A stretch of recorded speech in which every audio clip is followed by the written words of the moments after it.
लोग कहते थे माफियाओं की जगह है, लेकिन आज हमारी बेटियां यहाँ सुरक्षित है, हमारे उद्योगपति सुरक्षित है, हमारे विद्यार्थी सुरक्षित है, हमारे जो है बच्चे सुरक्षित है।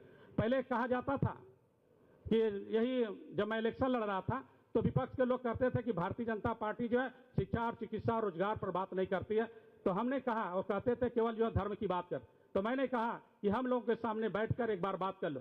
जब आप 17 में मुख्यमंत्री बने थे तो इस प्रदेश में जो है कुल, उसके पहले जो है कुल 4000 जो है सीटें थी, लेकिन जो है 17 से लेकर 25 तक आज प्रदेश में जो है MBBS की 12,325 सीटें हो गई हैं और 85 मेडिकल कॉलेज हो गया। ये आपकी ताकत है।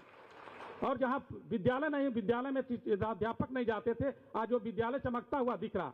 आपने जो है कुंभ, अगर हम लोग धर्म के लोग कहते हैं कि धर्म की बात करते हैं, तो आपने केवल भारत को ही नहीं पूरी दुनिया को एक संदेश दिया। अभी जो है महाकुंभ लगा, जिसमें जो है 68 करोड़ लोगों ने स्नान किया, और आपने इस चीज को बताया कि हमारा जो है आस्था जो है केवल अंधविश्वास का माध्यम नहीं है, हमारे जो है शक्ति और स्वाभिमान और संस्कृति का एक प्रतीक बन गया है। ऐसे महापुरुष को हम बार बार प्रणाम करते हैं और हम सब मिलकर जो है ऐसे यशस्वी, निडर, निष्पक्ष राष्ट्र निर्माता और राष्ट्र प्रेमी मुख्यमंत्री को नमन करते हैं, प्रणाम करते हैं। और जैसे हमारा प्रदेश जो है बीमारू प्रदेश से निकल कर आगे बढ़ा, आप इसी तरह बढ़ाते रहें। हम लोग आपके नेतृत्व में, आपकी यूपी की जनता, 25 करोड़ जनता आगे बढ़ने के लिए तैयार है। आपका बहुत बहुत धन्यवाद, आए हुए सभी लोगों का धन्यवाद। और मैं आभार इसलिए व्यक्त आपका करूंगा कि हम लोग इतने कम टाइम में आपके पास गए, आपने यहाँ पर आए, यहाँ जितने भी निर्यातक हैं और कालीन के लोग हैं, क्योंकि आप जो है उत्तर प्रदेश के 25 करोड़ लोगों के आंसुओं को पूछते हैं, तो हमें उम्मीद है कि जिस तरह हम लोग टैरिफ के कारण जो है हमारे जो है निर्यातक जो है कष्ट में थे, उस कष्ट को निवारण करने के लिए आपकी जो है उत्तर प्रदेश एक्सपोर्ट नीति आई, उसी तरह कुछ हम आगे बढ़ाएंगे तो आज हमारे उद्योग धंधे आगे बढ़ेंगे। जैसे युवाओं को रोजगार मिल रहा, व्यापार मिल रहा। आप सभी का बहुत बहुत धन्यवाद। भारत माता की, भारत माता की, वंदे, हर हर महादेव। बहुत बहुत धन्यवाद माननीय सांसद महोदय आपके इन वचनों के लिए। और अब मैं बड़े ही आदर और सम्मान के साथ माननीय मुख्यमंत्री जी से अनुरोध करती हूं कि विभिन्न योजनाओं के लाभार्थियों को उनके लाभ प्रदान करने की कृपा करें, जिनमें सबसे पहले एक जनपद एक उत्पाद यानी ODOP के अंतर्गत श्री अमित कुमार जी, जिन्हें 2 करोड़ का ऋण प्रदान किया जा रहा है। कालीन उद्योग के लिए जोरदार तालियों से इनको आशीर्वाद माननीय मंत्री जी का। और इनके बाद श्री शिवम जायसवाल, जिन्हें 60 लाख रुपए का ऋण प्रदान किया जा रहा है कालीन उद्योग के लिए। मंच पर श्री शिवम जायसवाल और इनके बाद जाएंगे मुख्यमंत्री युवा स्वरोजगार योजना के अंतर्गत श्री पुनीत प्रताप सिंह, जिन्हें वॉलपेपर के उद्योग के लिए 15 लाख रुपए का ऋण प्रदान किया जा रहा है। और इनके बाद श्री राम जी विश्वकर्मा, ऑटो पार्ट्स के काम के लिए 10 लाख रुपए का ऋण इन्हें प्रदान किया जा रहा है। इनके बाद श्री विकास विश्वकर्मा 5 लाख रुपए की धनराशि आयरन वर्क के लिए इन्हें। और इनके बाद श्री सौरभ कुमार पाठक, इन्हें भी 5 लाख की राशि स्टेबलाइजर उद्योग के लिए। इनके बाद श्री ज्योति मौर्य जी को विश्वकर्मा श्रम सम्मान योजना के अंतर्गत टेलरिंग के कार्य के लिए और लॉन्ड्री सर्विस के लिए शमशेर जी को उनकी टूल किट प्रतीक रूप में प्रदान कर रहे हैं। स्वयं सहायता समूह की श्रीमती कविता राय, जिन्होंने 1 करोड़ 44 लाख रुपए की काम किया। बहुत बहुत धन्यवाद माननीय मुख्यमंत्री जी। इसी क्रम में मैं माननीय मुख्यमंत्री जी से अनुरोध करती हूँ श्री रवि पाटोदिया जी को अपना आशीर्वाद प्रदान करें। 145 वर्षों का इतिहास रहा इनकी कंपनी का। स्वयं आप 55 वर्षों से कालीन उद्योग की सेवा कर रहे हैं। विश्व का सबसे बड़ा कालीन बनाने में के लिए इन्हें गिनीज वर्ल्ड रिकॉर्ड भी प्राप्त हुआ। बहुत जोरदार तालियां के लिए अखिल भारतीय कालीन निर्माता संघ के अध्यक्ष। बहुत बहुत धन्यवाद माननीय मुख्यमंत्री जी। सभी को सादर आपका स्थान ग्रहण करने का अनुरोध। माननीय मुख्यमंत्री जी के मुक्त कर सभी के लिए बराबर खुले हैं, ऐसी ही कोशिश इस भदोही जनपद के लिए यहाँ के युवा, महिला और तमाम कालीन निर्यातकों से, वार्ड से माननीय मुख्यमंत्री जी संवाद करेंगे। उनसे अनुरोध कि आप उनसे बात करें।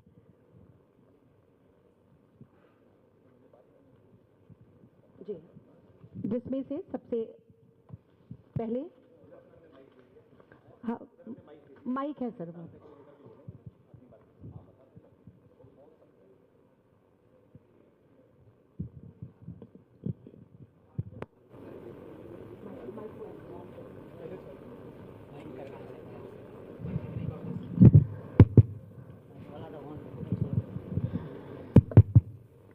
हाँ, आप बता दें, कोई बोलना चाहता है? श्री रवि पटोदिया जी। अपनी जगह में रह करके आप बोल सकते हैं, देख रहे हैं पूरा। सर्वप्रथम तो मैं माननीय मुख्यमंत्री जी का भदोही में स्वागत करता हूं माइक और कालीन उद्योग से केवल एक बात कहना चाहता हूं। हेलो, कालीन उद्योग की तरफ से एक बात कहना चाहता हूं मान्यवर, कि ये हाथों का जादू है। कालीन जो है ये बनाने वालों के हाथों में जादू है। इस उद्योग में अपार संभावनाएं हैं। 2 कार्य मेरी कंपनी ने किए हैं, जो कि विश्व का सबसे बड़ा कालीन हमने बनाया है, जो दुनिया में कोई दूसरा देश नहीं बना सकता था। वो कालीन हमने कजाकिस्तान में बना के सप्लाई किया है। और वर्ल्ड का एक कारपेट और बनाया है मुख्यमंत्री जी, जो वर्ल्ड का finest hand noted woollen carpet है, जिसमें 4900 नॉट्स 1 स्क्वायर इंच में है, जो कि एक अद्भुत कला है। तो मेरा कहना है कि ऐसी इंडस्ट्री को जिसमें इतनी कला निहित है, और जब आप पूरा इसका विचरण करेंगे तो आप देखेंगे कितनी कलाकारी है। इस उद्योग को मेरी केवल एक मांग है मान्यवर, कि इसको एक विशेष दर्जा दीजिए। इसको अन्य उद्योगों के समकक्ष रख के इस उद्योग के साथ न्याय नहीं हो रहा है। इसके लिए कोई एक विशेष विचार समिति, कोई समिति का गठन करवाइए, हम लोग अपनी बात बता सके आपको, फिर आपको सही लगे तो आप इसको विशेष दर्जा दीजिए। मेरा केवल यही आग्रह। धन्यवाद जी। पीयूष बरनवाल मेरा नाम है, all India carpet manufacturer association. परम आदरणीय माननीय मुख्यमंत्री जी, हम लोगों का परम सौभाग्य है कि आपके चरण इस कारपेट एक्सपो मार्ट में पहुंचे। इस समय हम लोगों के सामने बहुत बड़ी परेशानी ट्रंप के बैरियर से आ गई है, जो 50% उन्होंने लगा दिया है। हम सारे एक्सपोर्टर की तरफ से आपसे विनम्र निवेदन करते हैं कि संकट की घड़ी में आप सबकी तरफ से हम लोगों को सहायता प्रदान की जाए। धन्यवाद। धन्यवाद जी। भाई हाजी हबीब जी। जी, वो पीछे आपके। माननीय मुख्यमंत्री जी, थोड़ा माइक और ऊपर करिए। आपका हार्दिक स्वागत और अभिनंदन कि आपकी इस कालीन उद्योग के प्रति प्रतिबद्धता और कटिबद्धता दर्शित करती है कि भारत में 49वां और यूपी का या भदोही का चौथे प्रोग्राम में एक्सपो में दूसरी बार लगातार आना आपकी कालीन उद्योग के प्रति लगाव और आपकी प्रतिबद्धता साबित करती है। महोदय, हम अपनी परेशानियों को आपके सामने नहीं रख रहे हैं, हम अपनी क्षमताओं को बताना चाहते हैं कि हमारे कालीन उद्योग और हमारे भाइयों के अंदर कितनी क्षमताएं हैं, जिसका उपयोग और उपभोग करके आप हमारे प्रदेश को, हमारे भदोही को कितना आगे ले जा सकते हैं और आपकी 1 ट्रिलियन इकोनॉमी में हम कितने भागीदार और कितने सहयोगी बन सकते हैं। महोदय, हमारी करबद्ध प्रार्थना है कि आपका जिस तरह से सहयोग, आपका जिस तरह से सहायता और आपका मार्गदर्शन रहा है, हमें उम्मीद है कि आपके मार्गदर्शन में, आपके नेतृत्व में हमारी यही क्षमताएं आगे बढ़ेंगी और हमारे तमाम कालीन उद्योग को इसका फायदा पहुंचेगा। धन्यवाद। बहुत बहुत धन्यवाद। श्री अनिल सिंह जी। अनिल सिंह जी। जी, माननीय मुख्यमंत्री जी, मैं सादर प्रणाम करता हूँ। मैं Anil Singh, carpet promotion council का मैं सीओए हूँ। बहुत कम समय में आपने यहाँ पे हम लोगों के बीच में आए। पिछले सांसद जी के नेतृत्व में हम लोग पिछले रविवार आपसे मिले थे, और जब हम लोग निकले वहाँ से हमारे चेयरमैन साहब, आपने स्वतः जीएसटी के बारे में और टैरिफ के बारे में स्वयं पूछा, विस्तृत वार्ता सांसद जी के नेतृत्व में किया। मैं आदरणीय मुख्यमंत्री जी, हम बहुत उम्मीद लेके आए हैं कि आपको यहाँ आए हैं कि कुछ न कुछ हम लोगों के लिए करेंगे। और दूसरा चीज़, मैं इसी संबंधित आपसे एक आग्रह करना चाहूँगा कि भदोही के साथ साथ मिर्जापुर सटा हुआ, जहाँ मैं विंध्यवासिनी के धाम में बहुत अद्भुत कार्य आपके नेतृत्व हो रहा है, वहाँ डेली सामान्य दिन में अपार भीड़ हो रही है। उसके साथ साथ इसी जिले का गोपीगंज पार्ट है, खमरिया है, घुसिया है, इन सबों की इंफ्रास्ट्रक्चर पे अगर ध्यान दिया जाए, क्योंकि बारिश जब आते हैं भदोही में तो पूरे भदोही, घुसिया, गोपीगंज और आई हर जगह जाते हैं, तो इंफ्रास्ट्रक्चर पे ध्यान दिया जाए और इसको एनसीआर के तर्ज पे जो है डेवलपमेंट किया जाए, निश्चित रूप से इसका लाभ हम लोगों को मिलेगा। बहुत बहुत धन्यवाद। श्रीमती आदर्श पूर्णिमा जी। हाँ,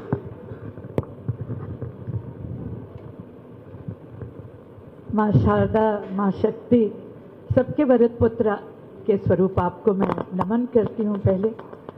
और मेरी एक कामना है कि अध्यात्म और राजनीति का जब भी मेल हुआ है तब हमारे देश ने एक विलक्षण सहयोग दिया है, चाहे वो चाणक्य और चंद्रगुप्त मौर्य का रहा हो या जब भी। आज भी हम आपसे वही उम्मीद करते हैं कि अध्यात्म और राजनीति का ये जो संयोग हो रहा है तो हम हर पथ पे आगे बढ़ें। इस उद्योग से मैं 40 वर्षों से जुड़ी हूँ पिछले, लेकिन आज जो स्थिति है वो थोड़ा डामाडोल करने वाली है और सभी लोग भीतर से घबराए हुए हैं, लेकिन मुझे पूरी उम्मीद है कि आपका संरक्षण और आपका मार्गदर्शन हम लोगों को आगे ले जाएगा और सतत उन्नति के पथ पे ये लोग भविष्य में बढ़ते रहेंगे और कारपेट उद्योग भी बढ़ता रहेगा। इसी कामना के साथ मैं आप देखिए, आप लोगों को घबराने की कतई आवश्यकता नहीं है। जब चुनौती आती है तो ये मान करके चलिए कि आपके लिए उसमें अवसर की बहुत सारी गुंजाइश है।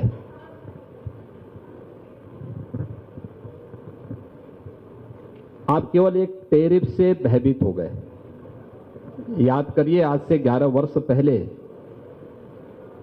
आप लोगों का ये जो कारपेट का जो सेक्टर था ये लगभग बंदी की कगार की ओर था। भदोई, मिर्जापुर, वाराणसी, यहां पर कारपेट उद्योग फिर से आगे बढ़े। इसी को लेकर के भदोई को केंद्र बना करके कारपेट का एक्सपो मार्ट यहां पर बनाया गया है। ये प्रधानमंत्री मोदी जी के कारपेट उद्योग के लिए, उसको प्रोत्साहन देने के लिए एक अभिनव प्रयास था और पिछले 4 वर्षों से लगातार यहां पे सीपीसी का यह कार्यक्रम निरंतर चल रहा है। आप लगातार देख रहे होंगे कि फॉरेन बायर्स लगातार आपके इस सीपीसी से जुड़े हुए कार्यक्रम में सहभागी बनते हैं। टैरिफ यूएस ने लगाया है, एक देश ने, लेकिन आपको यह भी मालूम होना चाहिए कि इसी को ध्यान में रख करके भारत सरकार ने अभी हाल ही में जीएसटी रिफॉर्म के माध्यम से बहुत सारी सेक्टर में रियायत दी है। एफटीए के माध्यम से यूएई के साथ, यूके जैसे देशों, यूके के साथ और दुनिया के अन्य तमाम देशों के साथ हमारे जो एग्रीमेंट हो रहे हैं, या आपको वहां पे फ्री एग्रीमेंट करने के लिए एक नया प्रोत्साहन भी है प्रधानमंत्री मोदी जी के द्वारा। हम लोगों ने टैरिफ की चुनौती का सामना करने के लिए स्वयं एक हाई लेवल कमेटी गठित की है और मुझे लगता है कि उसमें कोई ना कोई रास्ता निकलेगा। राज्य सरकार ने भी इस मामले में लगातार भारत सरकार के संपर्क में भी है और अपने स्तर पर भी हम लोग अपने कारपेट सेक्टर हो या फिर उत्तर प्रदेश में तो हम लोगों ने एमएसएमई के सेक्टर में बहुत कुछ किया है। 1 डिस्ट्रिक्ट 1 प्रोडक्ट के तहत हर एक जनपद में कुछ ना कुछ ऐसा उद्यम हमने स्थापित किया है जो लाखों लोगों को रोजगार और नौकरी की गारंटी तो देता ही है, लेकिन साथ साथ उस क्षेत्र के विकास में भी अपना योगदान देता है। उस इकोसिस्टम को स्थानीय स्तर पर डेवलप करने का प्रयास हमारे स्तर पर भी होना चाहिए और ये मान करके चल लेना कि एक देश अगर आप पे टैरिफ लगा करके आपको हतोत्साहित कर रहा है तो आपको हतोत्साहित नहीं होना, बल्कि उससे और प्रोत्साहित होना है कि एक देश में अगर चैलेंज आएगा तो हम 10 नए देशों के लिए अपने रास्ते खोलेंगे। आप अनुमान करिए, जब पहला सीपीसी हुआ था, उस सीपीसी के माध्यम से जो पहला एक्सपो मार्ट के कार्यक्रम यहां पर हुए थे, इस एक्सपो मार्ट में जो कार्यक्रम हुआ था उस समय जो फॉरेन बायर्स थे उनकी संख्या बहुत कम थी और आज मेरा अनुमान है कि लगभग 88 देशों के 300-400 से ज्यादा लोग यहां पर फॉरेन बायर्स आ रहे हैं या उनके प्रतिनिधि आ रहे हैं। ये संख्या लगातार बढ़ रही है और ये बढ़ती हुई संख्या इस बात को बताती है कि न केवल नेशनल मार्केट में बल्कि ग्लोबल मार्केट में आपकी कारपेट की मांग है। हमें केवल उसके लिए अपने आप को तैयार करना होगा और सरकार आपके साथ में खड़ी है।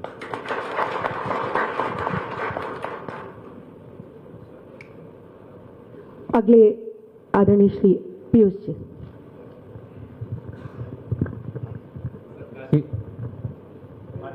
काशी प्रयाग के मध्य विंध्य क्षेत्र में इस भदोही जैसे छोटे नगर में आपका बेहद आना हम लोगों को कृतकृत्य करता है। हमारा उद्योग सर साल में 17,000 करोड़ का एक्सपोर्ट करता है और 25 से 30 लाख लोगों को रोजगार देता है। और जब हमारे देश में सुई नहीं बनती थी, आज़ादी के पहले से कालीन का निर्माण होता चला रहा है। इनमें कोई मशीनरी और उसका उपयोग नहीं है, तो और निरंतर प्रगति पे रहा है सरकार के सहयोग से। आपका आना ही हमारे लिए बहुत उत्साहवर्धक है। कम से कम इसकी जो प्रक्रियाएं हैं 28 से 30 प्रक्रियाओं से गुजर कर एक कालीन बनता है और सब जो लोग गांव में काम करते हैं बिना किसी समय के दबाव के एक तरह से आर्थिक स्वावलंबन महिलाओं को सबको प्रदान करता है। अपने घरों पे अपने सुविधा के हिसाब से घंटों से काम करते हैं। बस आपकी कृपा दृष्टि रही तो ये उद्योग ऐसे ही फल फूल करते। पीयूष जी, यही तो हमारी ताकत है। और देखिए, इसमें हम 2 चीजें यहां पे करने जा रहे हैं। भदोही के कारपेट क्लस्टर को डेवलप करने के लिए और मजबूती देने के लिए वाराणसी मिर्जापुर एक डेवलपमेंट रीजन को भी हम लोग आगे बढ़ा रहे हैं।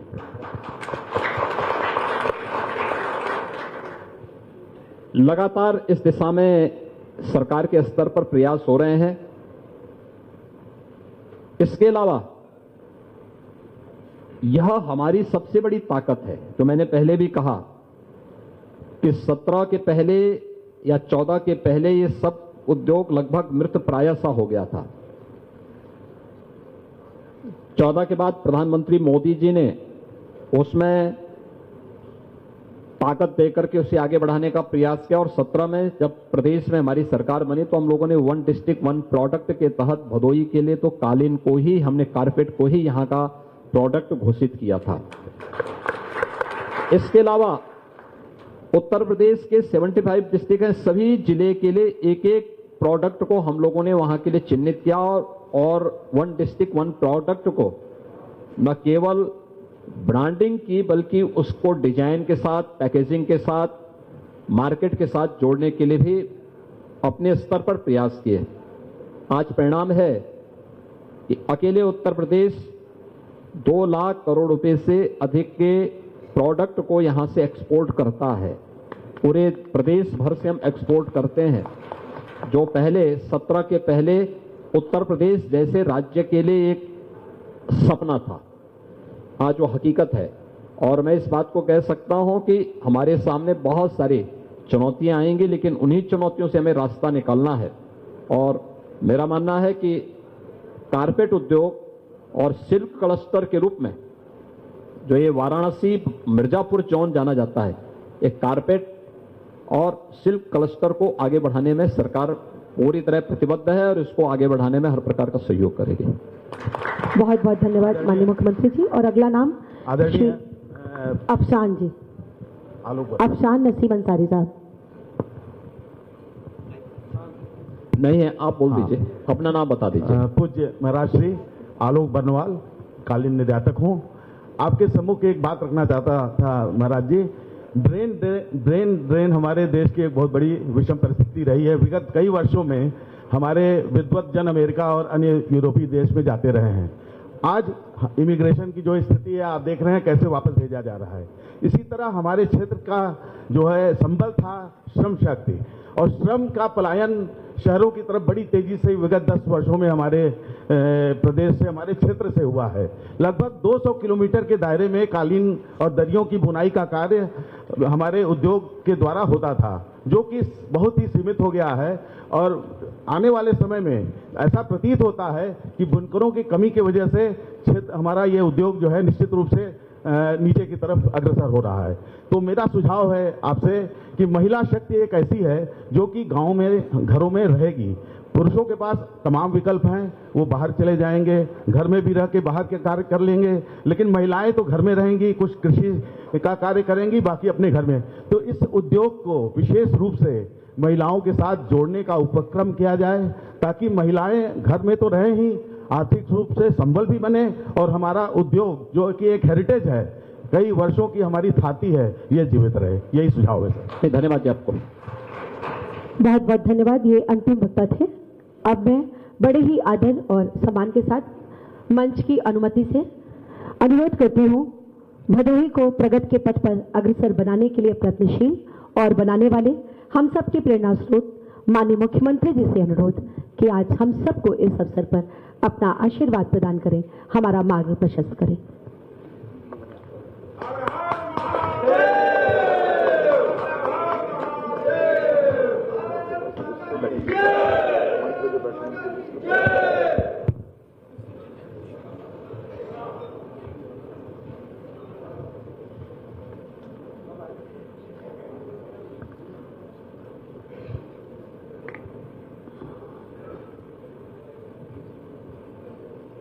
CPC के तत्वाधान में इंडिया कारपेट एक्सपो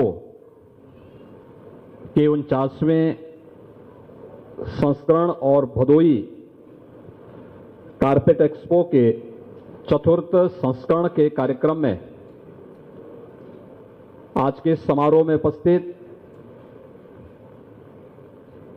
इस क्षेत्र के लोकप्रिय सांसद डॉक्टर विनोद बिंद जी, मान्य विधायकगण श्री दीनानाथ भास्कर जी, विपुल दुबे जी, जिला पंचायत के अध्यक्ष अनिरुद्ध त्रिपाठी जी,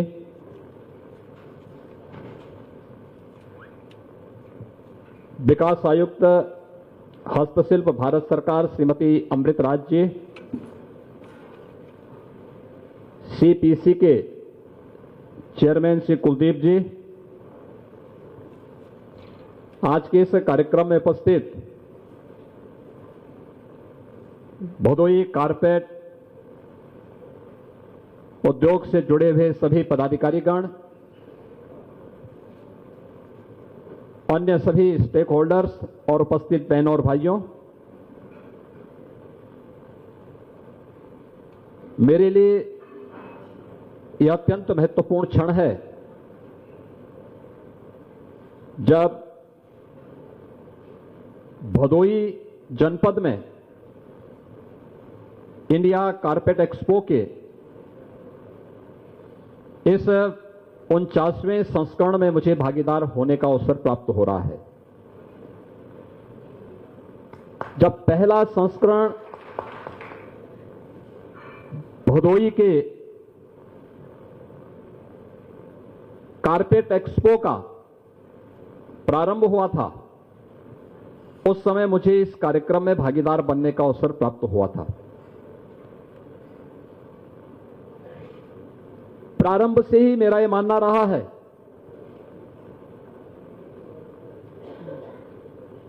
कि हमारे परंपरागत हस्तशिल्पी और कारीगर हमारी बड़ी ताकत है। इनका बहुत बड़ा योगदान रहा है भारत को वैश्विक अर्थव्यवस्था के रूप में स्थापित करने का।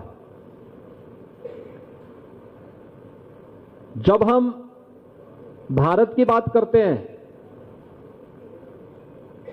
तो भारत के बारे में कुछ चीजें हम सबको सुनने को मिलता है, और जो बातें भारत के बारे में हम सुनते हैं वह ये कि भारत सोने की चिड़िया थी, या भारत के बारे में आज से 2000 वर्ष पहले कि भारत का वो स्वर्ण युग था,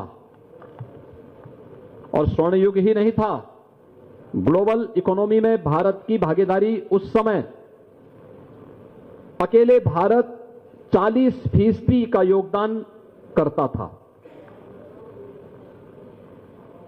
लगातार इन क्षेत्रों में भारत की प्रगति दुनिया को न केवल आकर्षित करती थी बल्कि दुनिया के लिए एक प्रेरणा भी थी।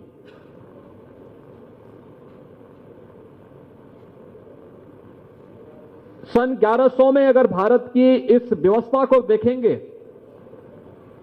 तो दुनिया की अर्थव्यवस्था में भारत का जो योगदान था तब भी यह वह समय था जब भारत पर विदेशी हमले प्रारंभ होने शुरू हो गए थे।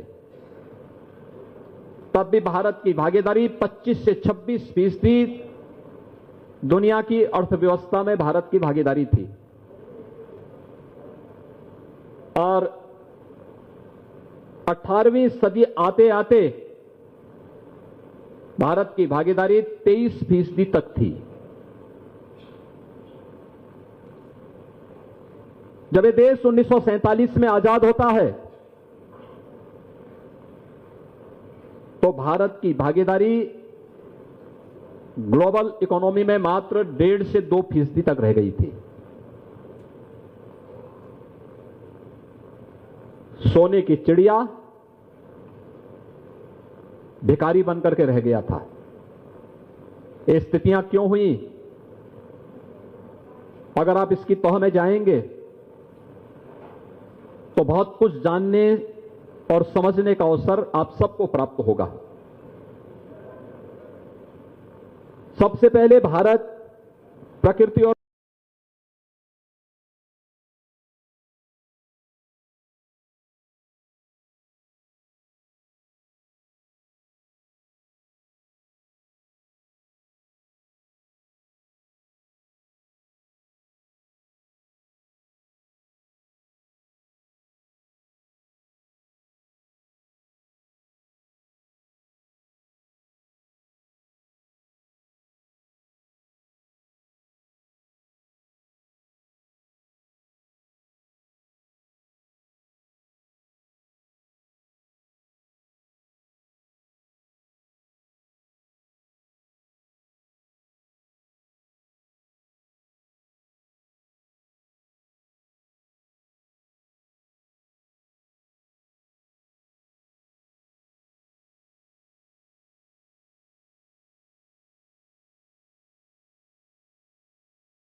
आने में सरकार आपको भरपूर मदद करेगी। इस विश्वास के साथ मैं इंडिया कारपेट एक्सपो के 49वें संस्करण के लिए और भदोई के इस चतुर्थ संस्करण के लिए हृदय से बधाई देता हूं, अपनी शुभकामनाएं देता हूं और विश्वास करता हूं कि दीपावली के अवसर पर तो हम लोग हर जनपद में 75 जनपदों में हम लोगों ने जो स्वदेशी मेला के स्टॉल लगाए हैं उसमें आपकी कारपेट को भी वहां एक स्थान दिया गया और सभी 75 जनपदों में भदोई की कालीन कारपेट पहुंची हुई है। मैं आप सबको इस बात के लिए आश्वस्त करता हूं, सरकार आपके साथ में है और हर प्रकार से आपको सपोर्ट करेगी। धन्यवाद। जय हिंद।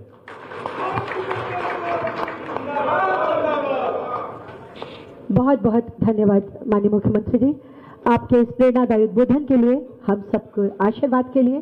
सच कहा आपने, हमारी क्यों मांगे हम किस्मत से, आओ बना दे पहले जैसा इसको अपनी हिम्मत से।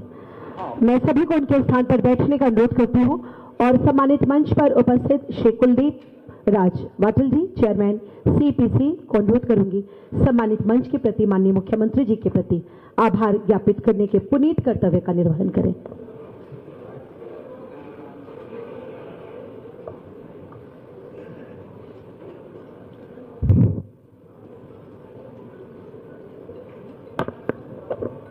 हमारे उत्तर प्रदेश के यशस्वी मुख्यमंत्री जी श्री योगी आदित्यनाथ जी का यहाँ पे बहुत बहुत स्वागत है और जितना भी उनका धन्यवाद किया जाए वो कम है, क्योंकि इतने छोटे नोटिस में यहाँ के प्रति, यहाँ के लोगों के प्रति जो भी हमारी ट्रेड की समस्याएं हैं उनको सुनने के लिए और उनका समाधान करने के लिए जो भी उन्होंने वहाँ पे बैठ के सरकार में, स्टेट गवर्नमेंट में कर रहे हैं डिसीजन, लेकिन साथ साथ हमारे लोगों के भी जो समस्याएं हैं यहाँ पे आके पर्सनली आके सुनी, इससे बड़े सौभाग्य की बात हमारे साथ नहीं हो सकती है। और मैं बहुत बहुत धन्यवाद करता हूँ वो यहाँ आए और इन पर्सन हमारे एक्सपोर्टर्स की जो चिंताएं हैं,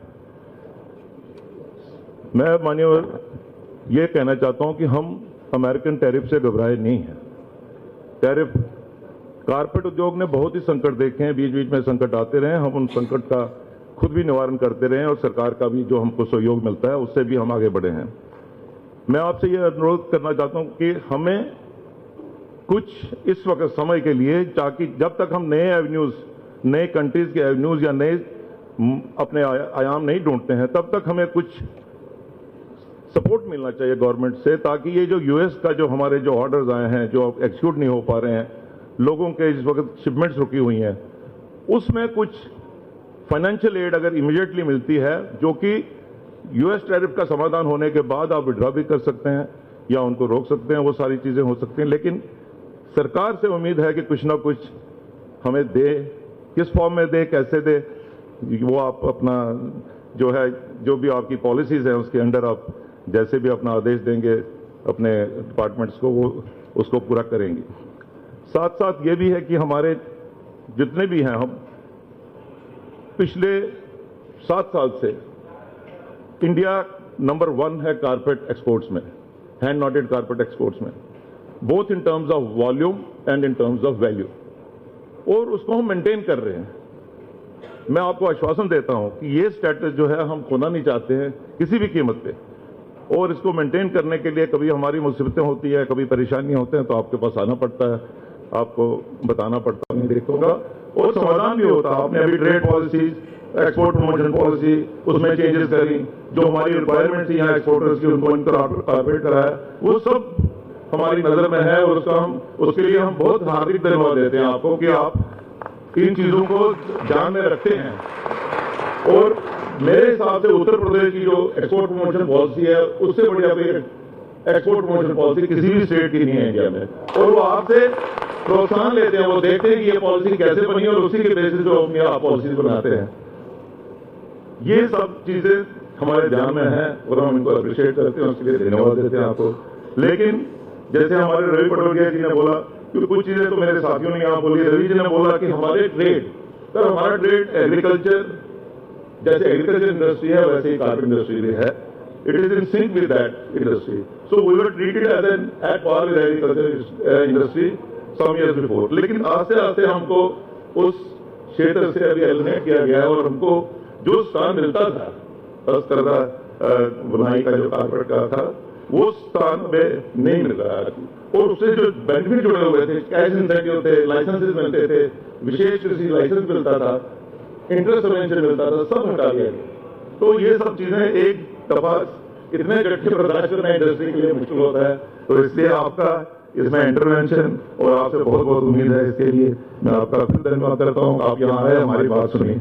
हमारे मंच पे हमारे सांसद विनोद बिंद जी भी हैं, डॉक्टर विनोद बिंद जी, इनका भी मैं धन्यवाद करता हूँ।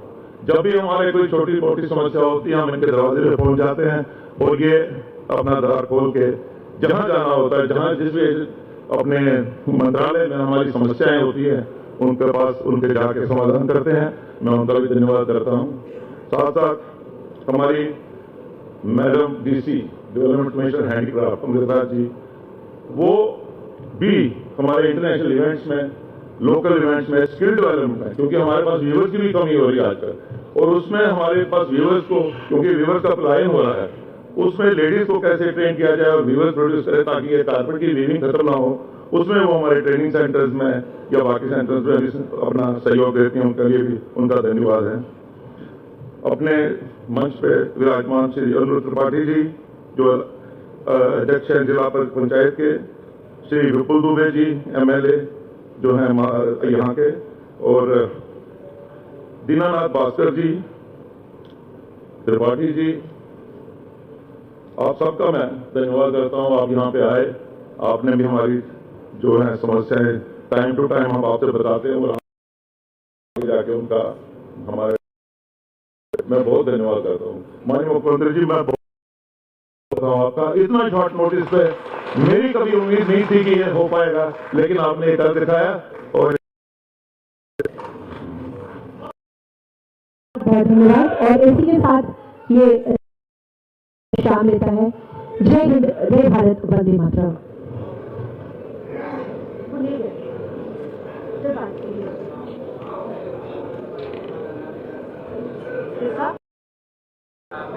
नहीं, ऐसा बोला मैं, अरे हमने बोला